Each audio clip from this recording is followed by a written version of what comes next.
After the scores are out, I head home with my results slip, which indicates that I'm a top scorer in the entire city. My heart's brimming with excitement as I'm ready to share the good news with my family. I'm about to push the door open when I unexpectedly receive a video call from my future self from 4 years later. The me on the screen looks utterly haggard. I freeze for a moment, but I still can't stop myself from chirping like a child who's asking for a piece of candy.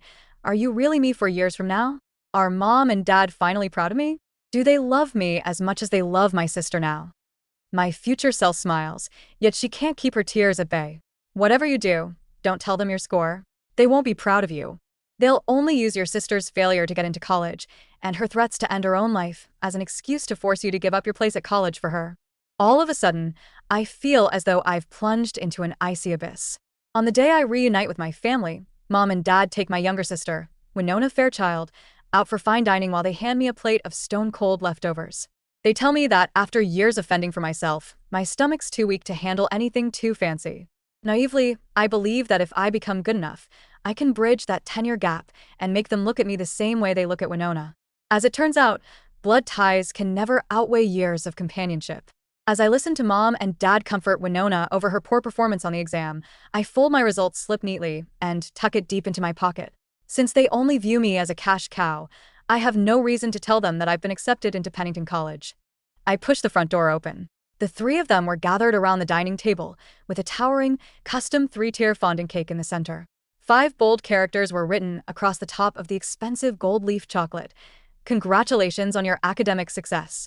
It had been prepared for my adopted younger sister, Winona Fairchild.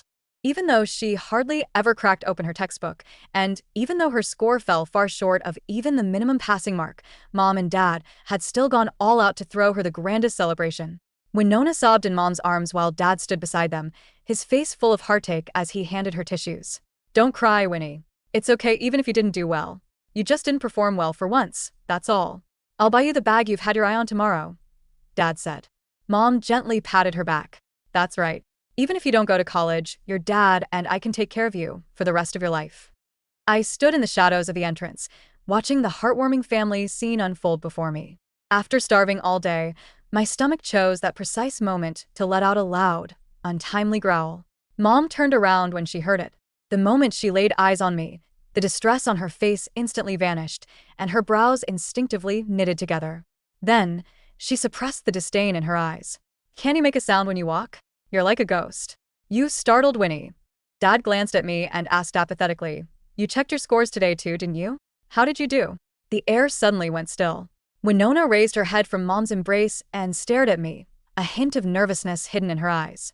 Lowering my gaze, I shoved my hand in my pockets and tightened my grip on the results slip that read 1550. I didn't do well, I said calmly. I barely made the cut for a community college. As soon as my words fell, I clearly saw mom and dad breathe a sigh of relief.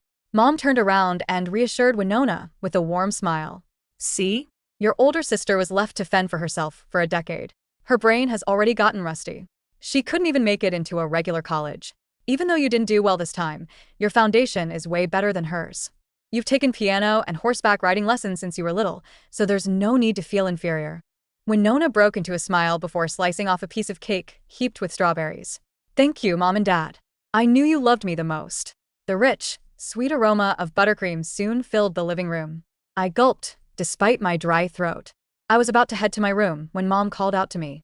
She pointed at the far end of the dining table, where a plate of stone-cold leftovers and a few sprigs of green sat. Your stomach is sensitive, so you shouldn't eat anything too sugary.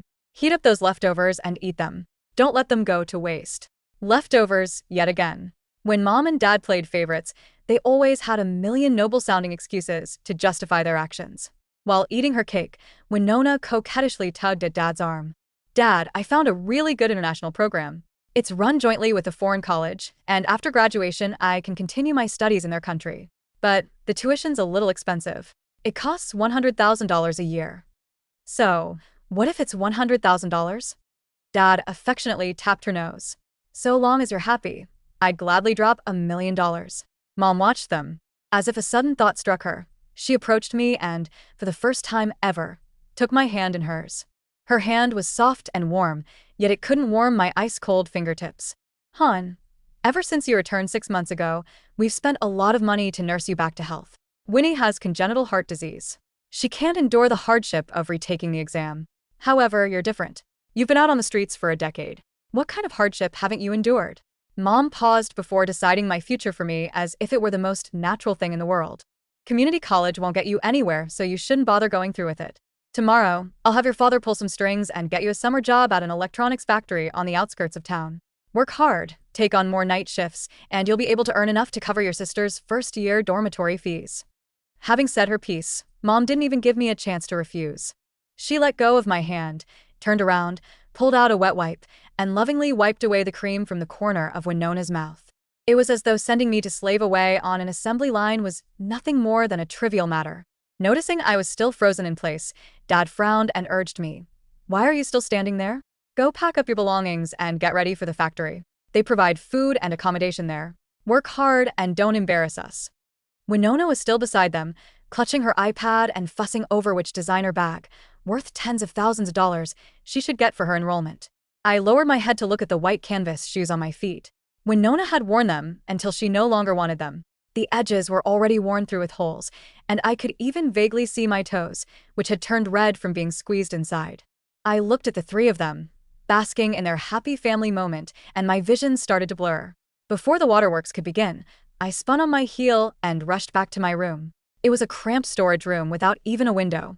Aside from a hard bed and a peeling, chipped desk, there was barely enough space to fit anything else. The moment I closed the door, my phone, which was in my pocket, vibrated. I had received a text message. "Dear Hannah, this is the admissions office for Project Pyre, the highest-level confidential program at Pennington College. Your special admissions dossier has been reviewed, approved, and secured. Please remain reachable. A private vehicle will be dispatched to pick you up and escort you to the program at the end of the month." Staring at the message, my heart missed a beat. Just then, my phone screen suddenly lit up. That familiar video call connected once again. My future self was sitting in a dimly lit basement on the screen. Without uttering a word, she slowly raised her hands. They were a pair of calloused hands with swollen joints. The index and middle fingers of her right hand had even been severed from the base. "Do you see this?" she rasped. "If you back down this time, this will be your fate.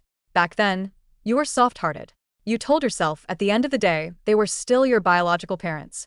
Thus, when they cried, made a scene, and threatened to take their own lives, you yielded your college admission to Winona.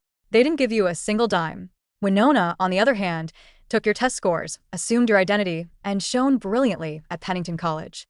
Meanwhile, you spent your days tightening screws on the assembly line and your nights pulling all-nighters to help Winona write her thesis. Hannah, you thought compromising would earn you their love, yet all they ever did was bleed you dry. Even the compensation you received for losing your fingers was snatched by them to buy Winona a limited edition bag." The video abruptly cut off. I collapsed onto the rigid wooden plank bed, completely snuffing out the last trace of hope I had held onto for this family. Early the next morning, I left home at first light to go to school to confirm my college choices and sign the confidentiality agreement.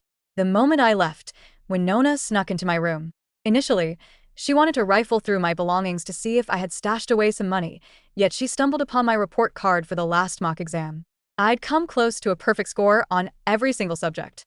Winona panicked because she was well aware of what this meant.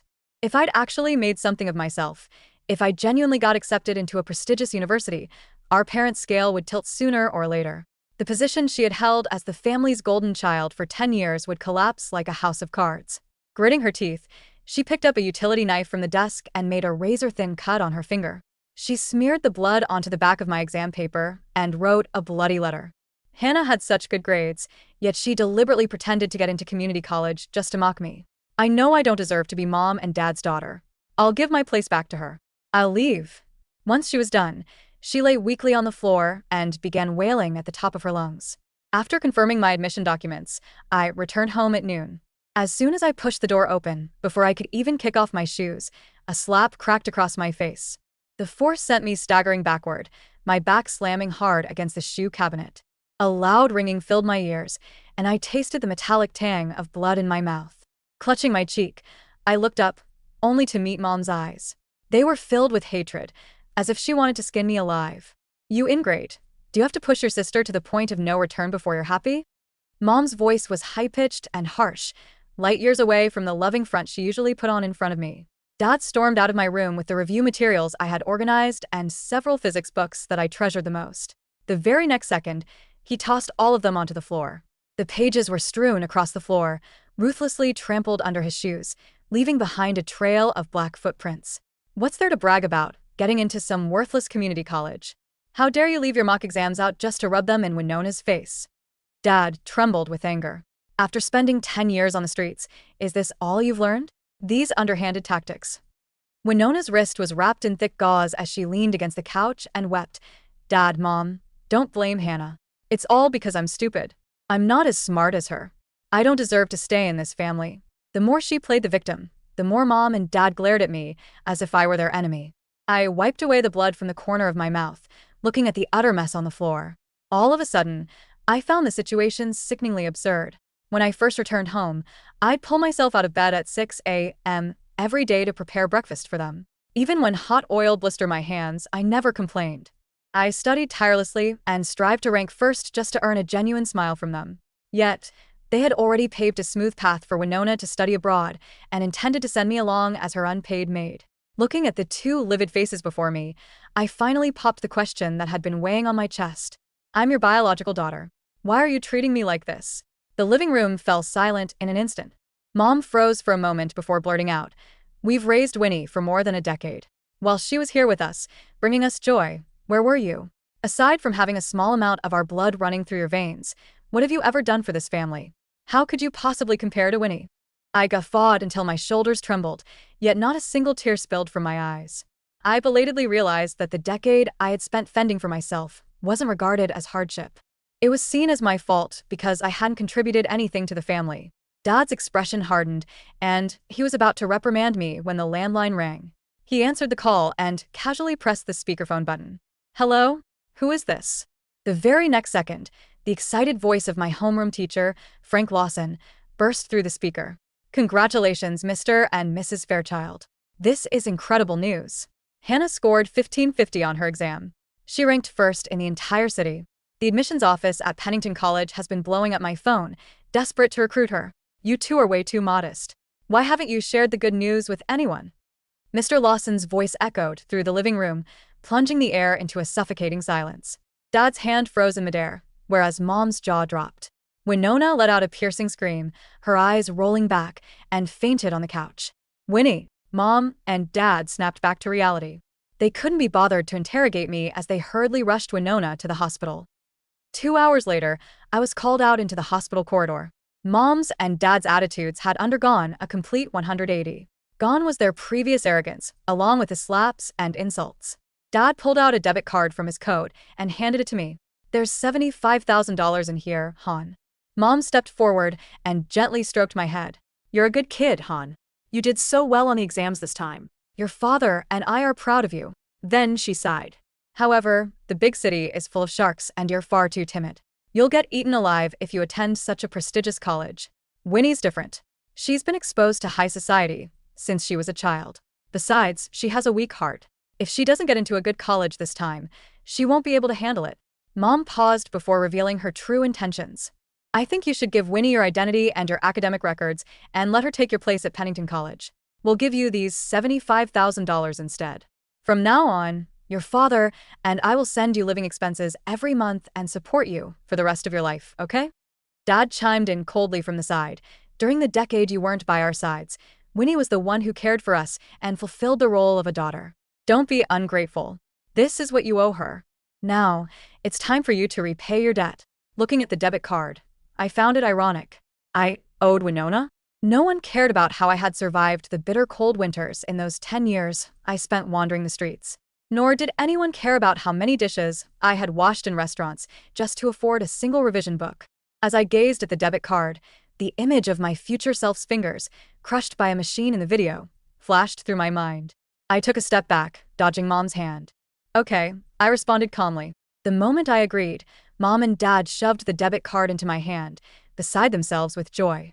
They turned on their heels and rushed into the ward to hug Winona. They loudly discussed plans to throw her a grand celebration banquet for her college admission, inviting all their relatives, friends, and business partners. In the 2 weeks that followed, they devoted themselves entirely to preparing for the banquet, completely forgetting that I even existed. Even when I missed family dinners several days in a row, or spent my days packing up my belongings, they didn't spare me so much as a glance. It gave me the quietest farewell I could have asked for. The day before the celebration banquet, I left the house without a single thing they had bought me. I only took my passport and a few physics books. A sleek black sedan, with a special license plate pulled up downstairs, and an escort from Project Pyre held the car door open for me. I got into the car and never looked back. Winona wore a haute couture gown on the day of the banquet, basking in the praise of all her relatives and classmates. Winnie, you really were hiding your light under a bushel. You usually kept such a low profile, yet you ended up ranking first in the entire city. You're a lucky man, Liam. You've raised a child who's got what it takes to make it into Pennington College. Dad was glowing with pride as he was showered with compliments, looking incredibly pleased with himself. Winona lifted the hem of her gown and took the stage. She was about to deliver her speech when the doors of the banquet hall were abruptly pushed open. A postal courier marched in and called out, "The admission letter from Pennington College has arrived. Who's the top scorer?" The letter must be unsealed by the recipient herself. The entire hall erupted in an instant. Eager to show off, Dad even had someone turn on the projector in the banquet hall and place the admission letter on the display stand. "Come on, everyone. Let's witness my daughter's glorious moment together." Amidst a round of applause, Dad tore open the seal in one swift motion. The words appeared on the giant screen, displayed in crisp gold lettering against a red background. However, the moment everyone saw the recipient's name, the applause throughout the hall came to an abrupt halt. The admission letter read, "Congratulations on your admission to Pennington College, Hannah Fairchild." The silence in the grand ballroom did not fall instantly. It crashed like a sheet of plate glass dropped from a 3-story balcony. For 5 full seconds, the only sound was the hum of the high-powered projector, fan, and the wet, choking gasp that escaped Winona's throat. The name Hannah Fairchild hung 20 feet wide across the silk-draped wall, rendered in shimmering crimson and gold leaf under the official seal of the National Admissions Directorate. Beside it, stamped in high-relief security watermark, was the classification header, Special National Talent Directive, Project Pyre. Liam Fairchild's hand remained frozen in midair, still pinching the ripped corner of the envelope. His face had gone the color of spoiled tallow. The smug, patrician smile he had worn only moments prior was pinned to his cheeks like a dead insect. There's an administrative error," Liam stammered, his voice cracking through the lapel microphone he had pinned on so proudly before dinner. A high-pitched squeal of audio feedback ripped through the speakers. "The courier brought the wrong packet, obviously. Winona is the candidate who—" "Mr. Fairchild," the courier interrupted. He was an older man wearing the crisp, dark gray uniform of the State Confidential Express, flanked by 2 private security escorts who hadn't taken off their caps. "There is no error. The system uses biometric cross-referencing tied directly to the National Unified Examination Registry. The candidate who scored 1550 and took top honors in the Metropolitan Zone is Miss Hannah Fairchild. We are under strict orders to ensure receipt is witnessed and logged."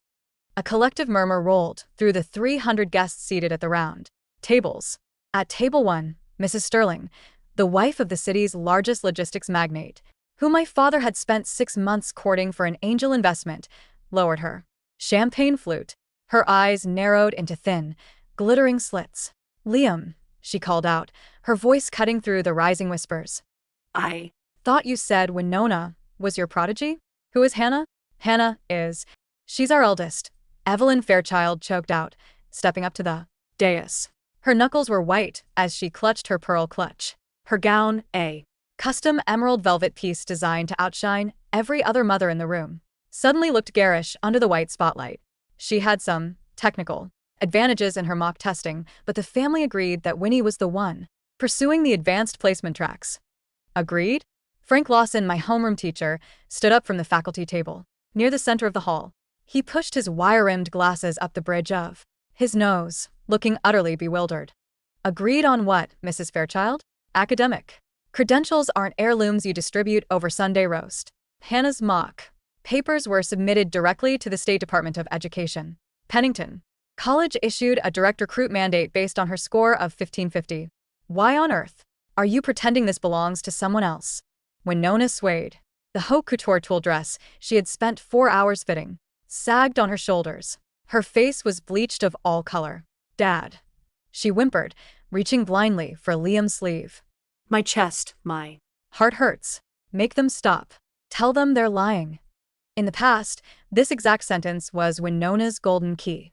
The moment her chest tightened, the world stopped spinning. Mom would drop everything to brew medicinal tea, Dad would write checks with 5 zeros, and I would be shoved into the kitchen to wash dishes in cold water so the sound wouldn't agitate her fragile nerves. But this room was filled with venture capitalists, school board officials, city council delegates, and the local press. Is the girl having an episode? A reporter from the Metropolitan Herald muttered, his camera shutter clicking rapidly. Wait, check the school registry. Records on your tablet. Isn't Winona Fairchild the one who barely cleared 820 on her general composite? Turn off the projector. Liam roared, losing his composure completely. He lunged toward the AV technician at the sound booth. Shut it down. All of you. Cameras away. This is a private family matter. It became public the second you put a confidential government dossier on a projector screen, Mr. Fairchild, the lead escort said coldly, stepping between Liam and the tech booth.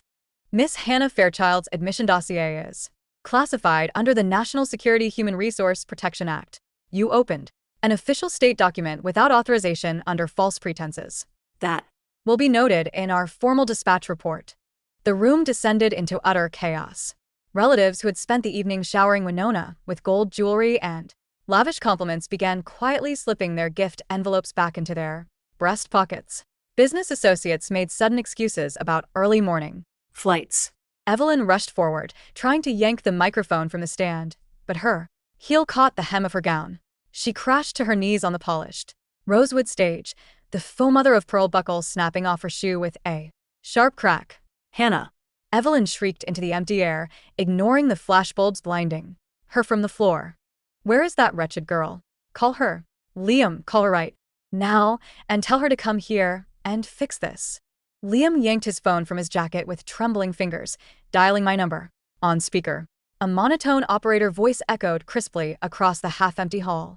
The number you've dialed is no longer in service. This terminal has been reassigned to a secure government internal exchange. Goodbye. While the banquet hall collapsed into public humiliation, I was 600 miles away, sitting in the passenger seat of a nondescript black sedan cruising smoothly along the northern interstate. Rain drummed a rhythmic, soothing tattoo against the reinforced tinted glass.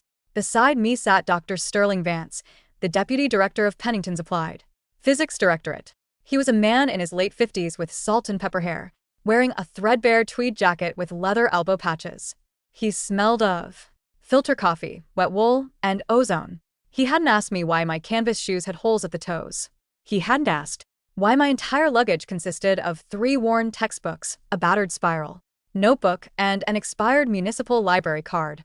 He simply handed me a warm thermal cup of sweet black tea and a freshly wrapped roast beef sandwich from a roadside diner.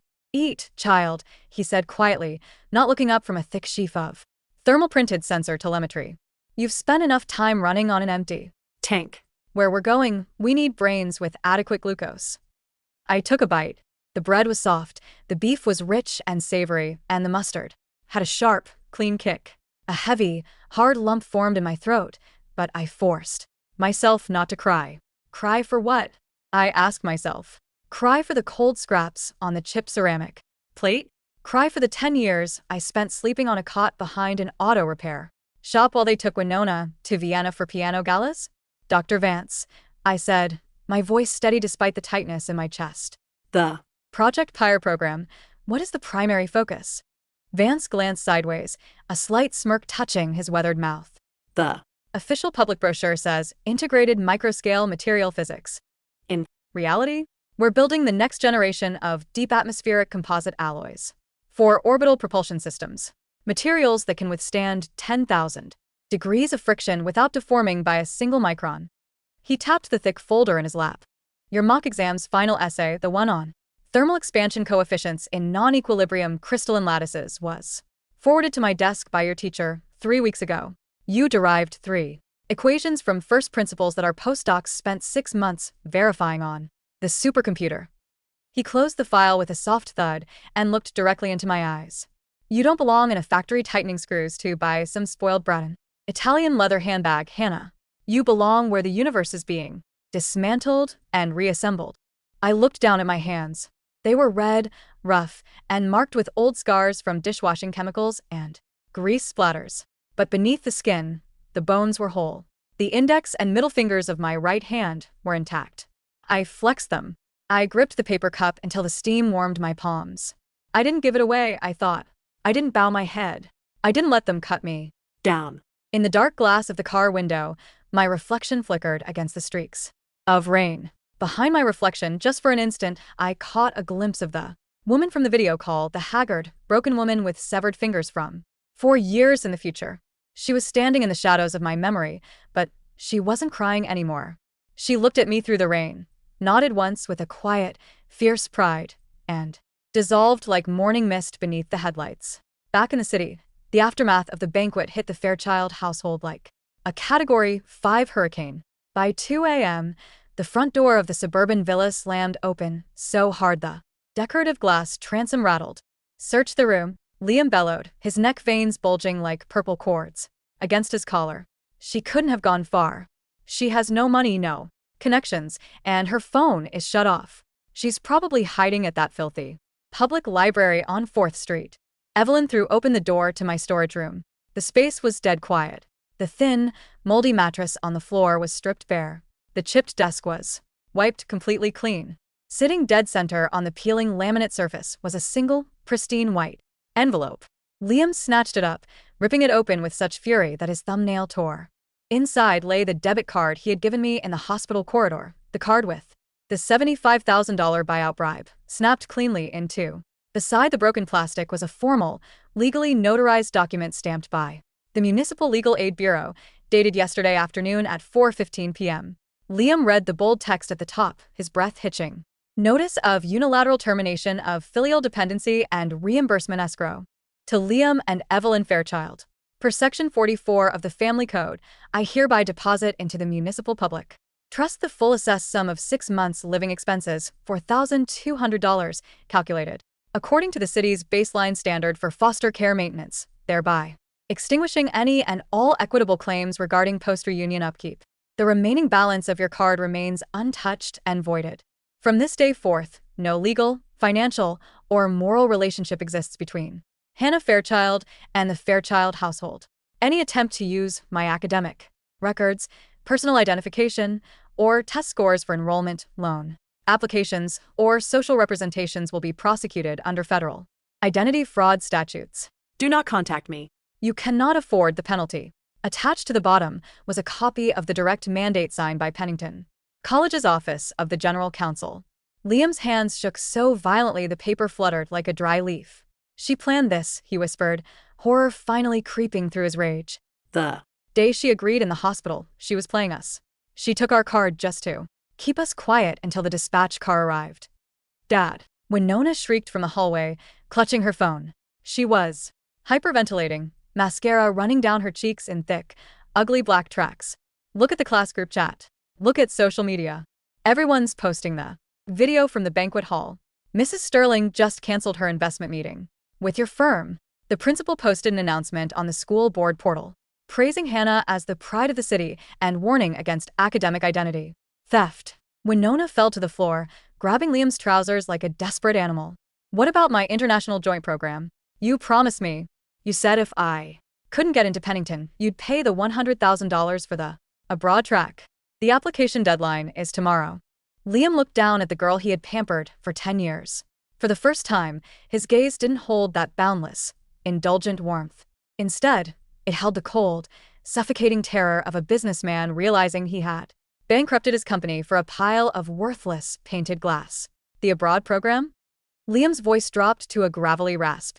With what money? Winnie? Sterling Logistics pulled their $3 million credit guarantee. Tonight. The bank called me 5 minutes ago to freeze our commercial credit line because our firm's reputation is under ethics review by the Municipal Trade Association. We don't have $100,000. We don't even have enough to cover the banquet hall rental. What are you saying? Evelyn screamed, clutching her head. She's your daughter. Sell the car. Take a second mortgage on this house. We can't let Winnie's life be ruined because of that ungrateful street rat. Liam turned around and stared at Evelyn, his eyes bloodshot and dead. The house is already mortgaged to fund the firm's Q3 expansion, he said, each word dropping like a lead weight.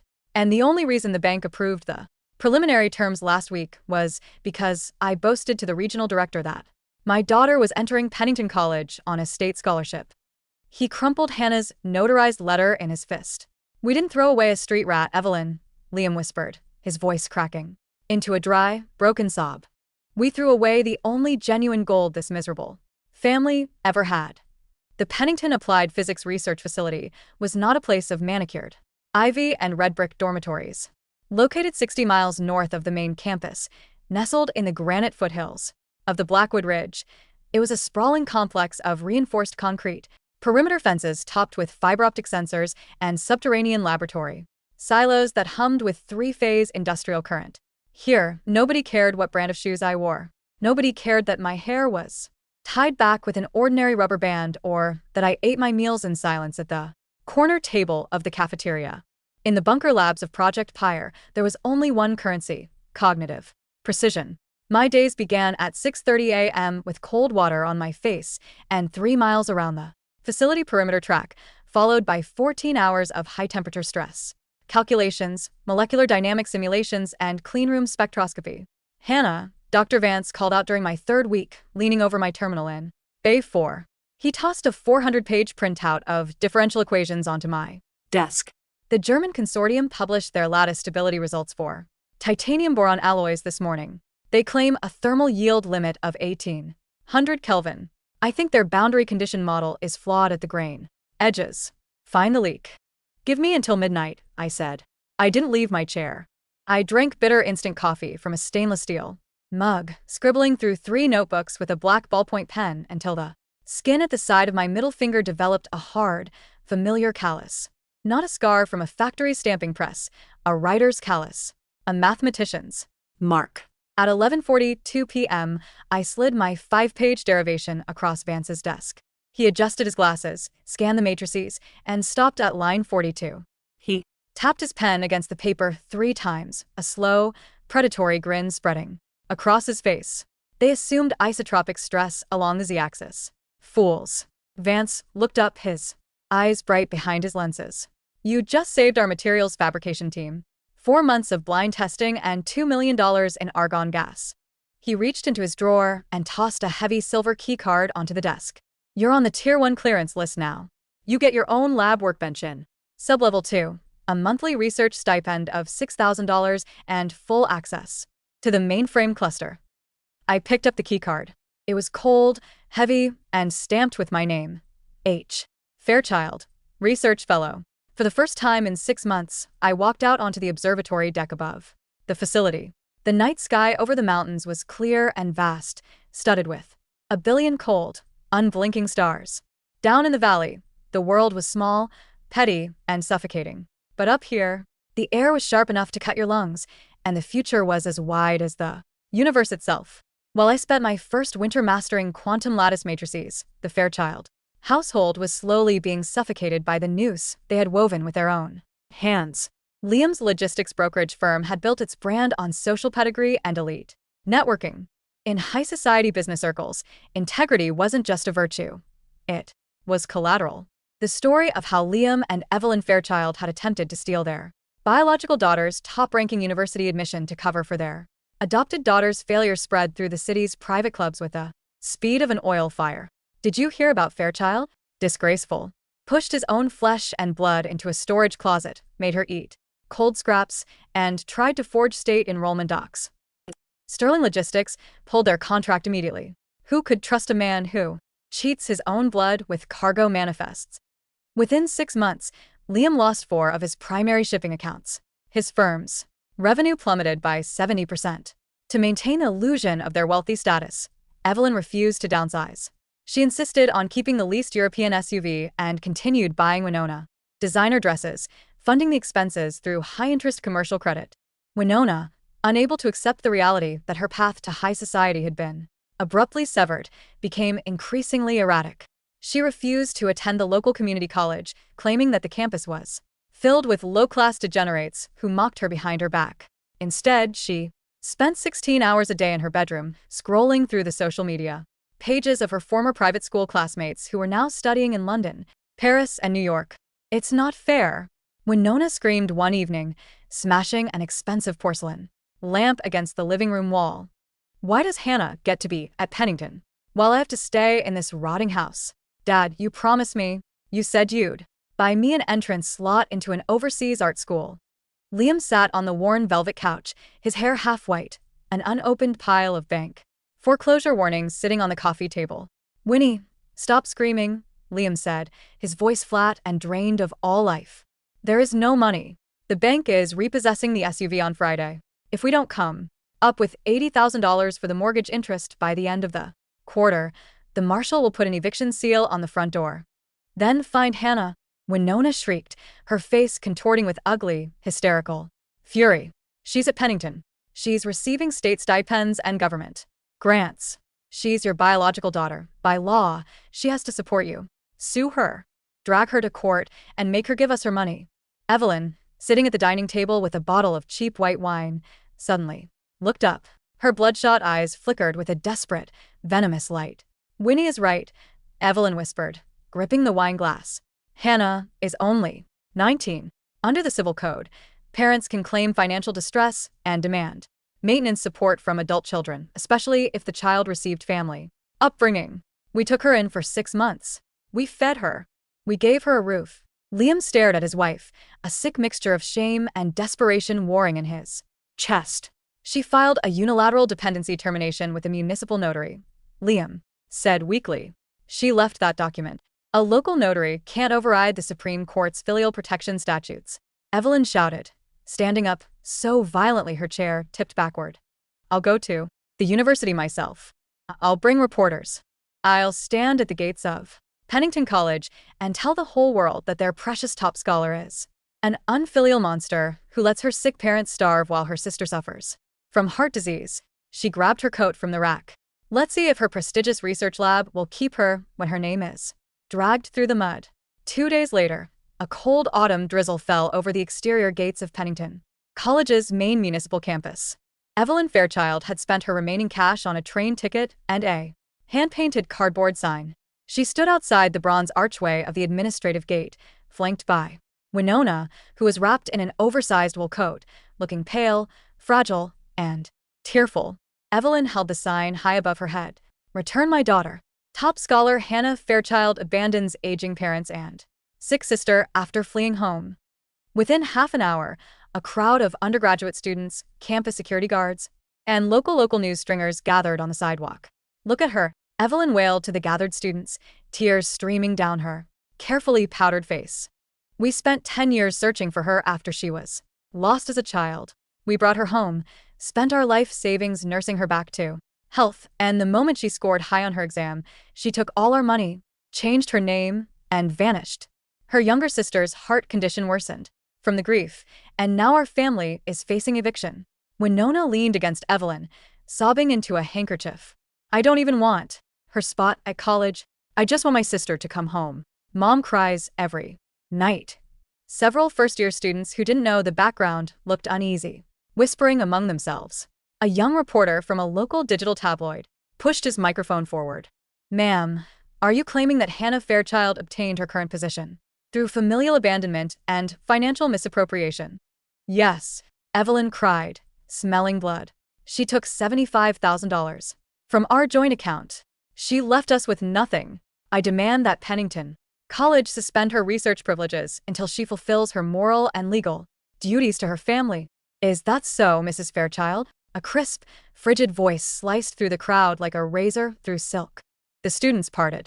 Walking through the gates was not me, but a woman in her late 40s wearing a sharp charcoal gray power suit, accompanied by 2 campus security captains and 3 men in dark suits carrying leather briefcases. I am Eleanor Vance, Chief Legal Counsel for the Pennington University System, and Senior Special Prosecutor for the State Science and Technology Directorate, the woman said, stopping 3 paces from Evelyn.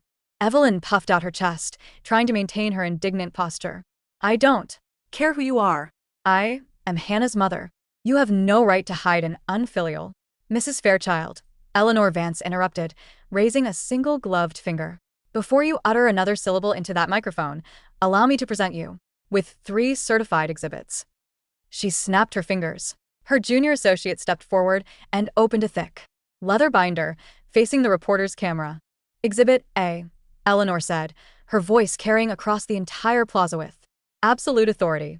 The bank escrow records showing that Miss Hannah Fairchild never drew a single cent from your $75,000 bribe.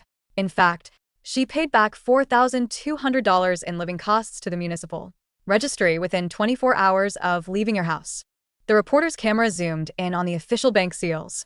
Exhibit B, Eleanor continued without pausing. The audio and video recordings from your private banquet at the Grand Hyatt, where your husband, Liam Fairchild, publicly confessed to opening a classified state recruitment dossier in an attempt to pass off Miss Hannah Fairchild's examination results to your adopted daughter, Winona Fairchild. A collective gasp went through the crowd of students. And Exhibit C, Eleanor's eyes turned to ice as she stepped directly into Evelyn's personal space. Under federal statute Title 18, Section 798, personnel enrolled in Project Pyre are designated as essential national defense assets. Any attempt to harass, publicly defame, coerce, or extort personnel under this classification is treated as an act of administrative sabotage. She gestured to the 2 unmarked police cruisers that had just pulled silently up to the curb. Officers, arrest Evelyn Fairchild and Winona Fairchild for attempted extortion, public defamation of state research personnel, and violation of the National Academic Integrity Injunction. Winona screamed, Mom. Mom, do something. Evelyn's face turned from red to an awful, mottled gray. She dropped her cardboard sign into the wet slush on the pavement. You can't do this. Evelyn shrieked, backing away as 2 state officers stepped forward with handcuffs. I gave birth to her. Her blood belongs to me. You can't separate a mother from her child. You separated yourself from her, Eleanor Vance said quietly, watching with cold disgust as the handcuffs clicked around Evelyn's wrists. The day you handed her a plate of cold scraps while buying your favorite a luxury bag, you stopped being a mother. You were just a landlord with bad intentions. As the police car doors slammed shut, the flashing red and blue lights reflected in the puddles on the street, washing away the dirty ink on the cardboard sign, until nothing remained but soggy, illegible pulp. The legal hammer fell swift and merciless. Because the extortion attempt involved a classified state research asset, the State Directorate took direct jurisdiction. There was no quiet settlement. There was no polite private mediation. Evelyn Fairchild was sentenced to 18 months of community correctional custody and a $50,000 civil defamation fine. Winona, classified as a co-conspirator, received 2 years of formal administrative probation, effectively barring her from applying to any accredited university, domestic or international, for the next 5 years. To pay the legal fees and fines, Liam Fairchild was forced to liquidate the suburban villa at a 40% discount in a court-ordered fire sale. The Fairchild family moved into a dilapidated 2-room basement apartment in the industrial rust belt on the southern edge of the city, ironically less than 3 blocks from the very electronics factory where Evelyn had once planned to send me to work the night shift. Liam took a low-paying job as a dispatch clerk at a third-tier trucking yard, his days spent inhaling diesel fumes and being barked at by men half his age. Winona's fragile heart miraculously survived without fine dining or designer handbags. Without servants or an older sister to clean up after her, she was forced to work behind the counter of a greasy convenience store, enduring 12-hour shifts on her feet while local teenagers snickered at her worn-out sneakers. One evening, after dropping a crate of glass beverage bottles on the concrete floor and having her wages docked by the store owner, Winona stumbled back to their damp basement.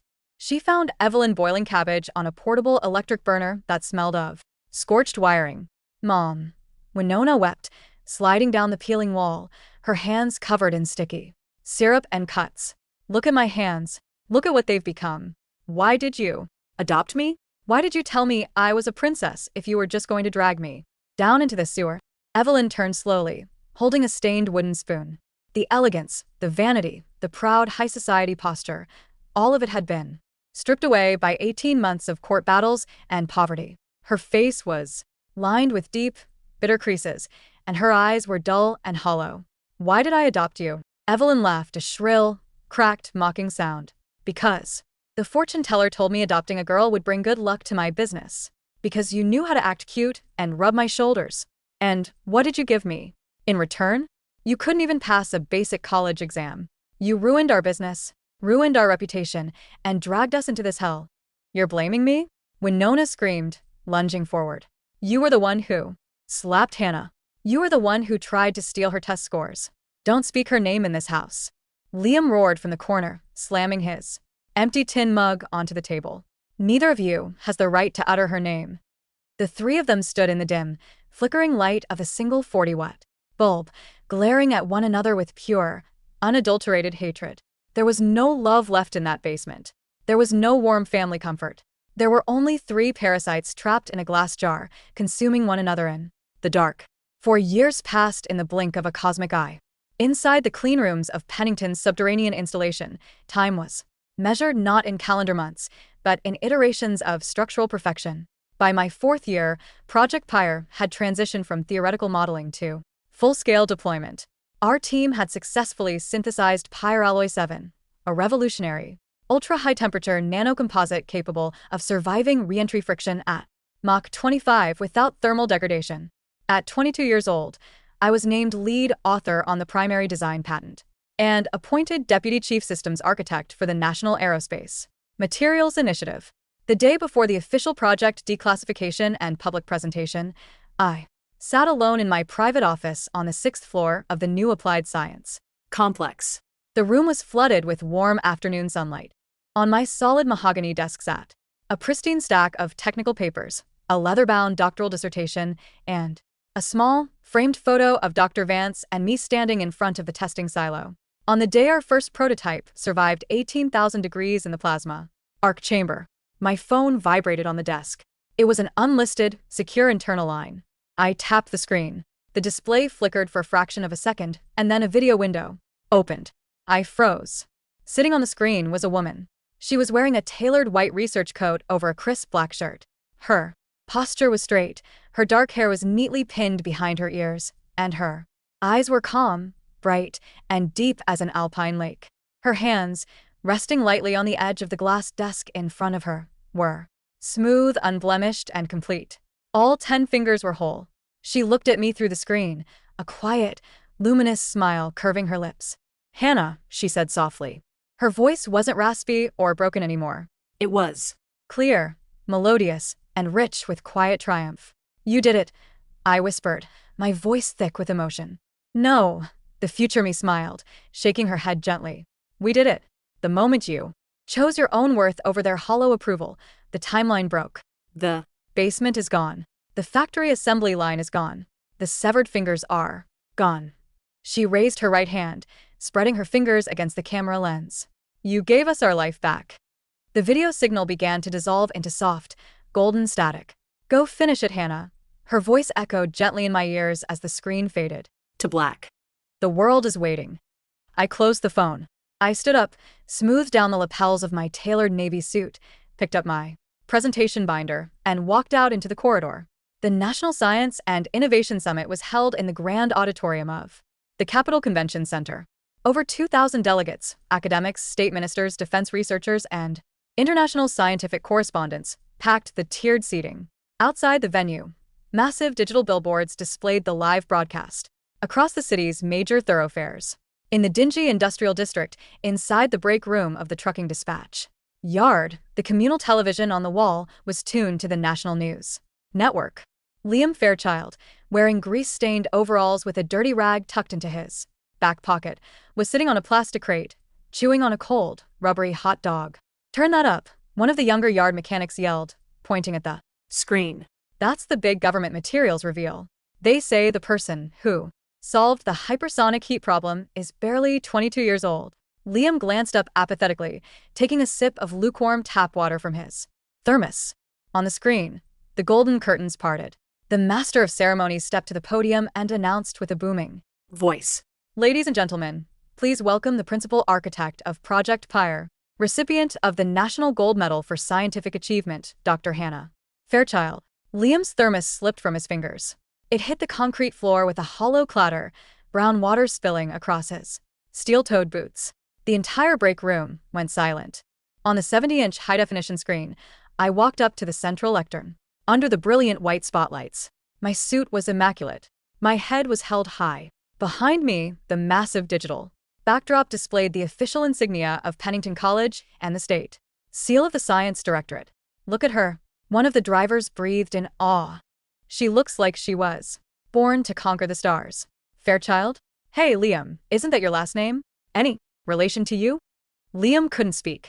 His jaw trembled so violently his teeth clicked together like dried ice. His vision swam with spots of fire. For years ago, he had looked at this exact girl standing in his entryway, her canvas shoes torn, her stomach growling from hunger, and told her that her brain was rusty from living on the streets. He had handed her a plate of cold leftovers and ordered her to go to an electronics factory so she wouldn't embarrass the family. Now, she stood on the highest academic stage in the country, flanked by state ministers and Nobel laureates who leaned forward just to catch every word that came out of her mouth. Liam stumbled out of the break room, gasping for air as if he were drowning in dry dust. He pulled his battered, cracked smartphone from his pocket with shaking hands and dialed Evelyn's number. Evelyn. Liam choked out, tears of pure agony and regret finally bursting from his bloodshot eyes. Turn on the TV. Turn on the TV right now.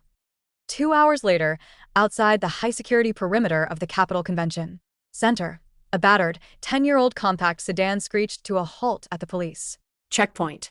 Liam, Evelyn, and Winona scrambled out of the vehicle like three deranged Ghosts.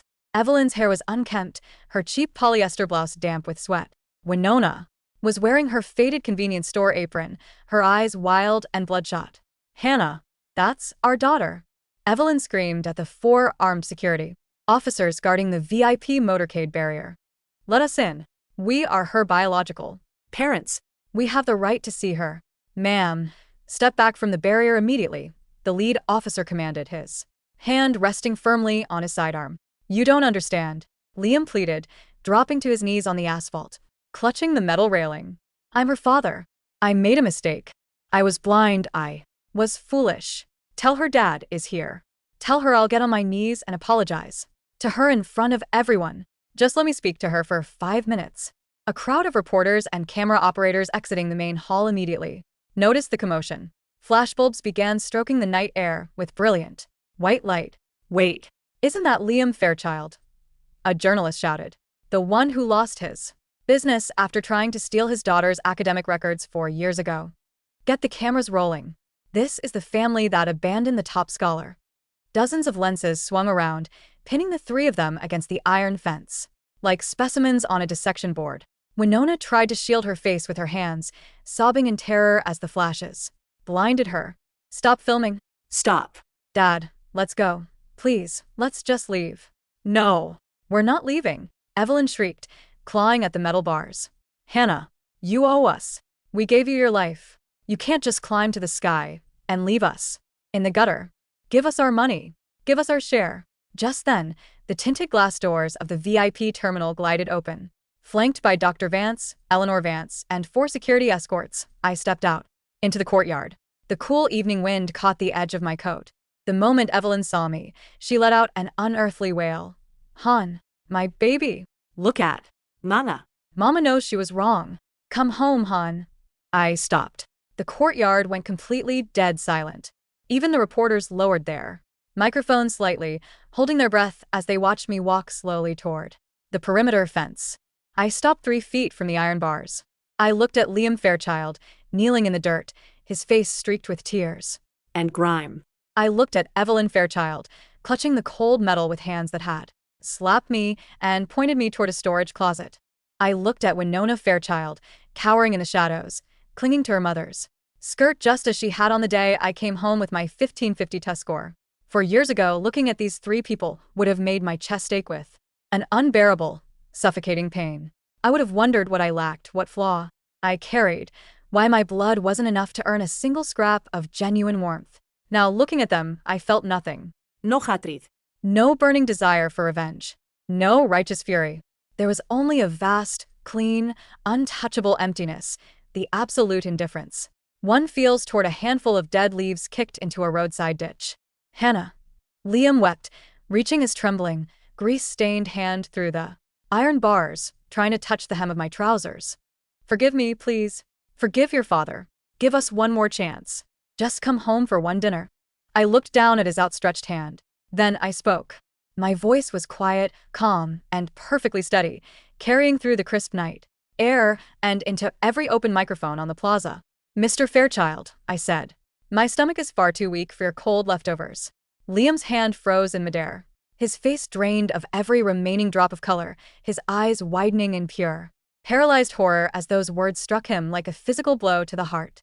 "Your stomach is sensitive, so you shouldn't eat anything too sugary. Heat up those leftovers and eat them. Don't let them go to waste." The words his wife had spoken 4 years ago on the night of the three-tier fondant cake had returned to seal their coffin. I didn't give them another second. I turned around, adjusted my lapels, and walked toward the waiting black sedan. "Hannah." Evelyn's voice shattered into a ragged, pathetic screech behind me. Hannah. "You monster. You cold-blooded monster. You'll regret this. You'll burn. In hell." "Remove them." Eleanor Vance ordered the officers coldly. "File an additional restraining order with a lifetime 10-mile perimeter exclusion. If they approach Miss Fairchild again, remand them directly to state custody."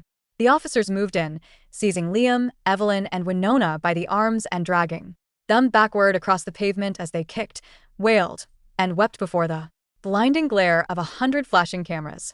I sat in the back of the car. The heavy door closed with a solid, airtight thud, cutting off all the screaming, all the noise, and all the ugliness of the past in an instant. The sedan glided smoothly onto the elevated expressway, rising high above the sprawling grid of the metropolis. Beside me, Dr. Vance looked out the window, watching the city lights streak past, like streams of golden fire. "Tough evening?" he asked gently. "No," I replied, looking out into the night. "The easiest evening of my life." I pulled my notebook from my briefcase, clicked my pen, and began drafting the thermal balance equations for the next phase of the orbital decay platform. Behind us, the Fairchild family faded into the background noise of a city that had already forgotten their names. Liam would spend the rest of his days checking shipping manifests under the flickering fluorescent tubes of a freight warehouse, knowing with every breath that the daughter who conquered the frontiers of modern science was someone he had thrown away for a counterfeit smile. Evelyn would sit in her damp two-room basement, nursing her bitterness and staring at the television screen, her hands empty, her status gone, her vanity crushed under the weight of her own greed. And Winona would wipe down sticky convenience store counters, trapped forever in the mundane reality she had spent a lifetime running from, realizing too late that when you steal someone else's light, you only end up blinding yourself in the dark. Up ahead, the road opened wide toward the mountains. The sky above the ridge was vast, ink-black, and glittering with a billion distant suns. My hands rested steady on the clean, white page. 10 fingers, whole and strong, ready to write the future.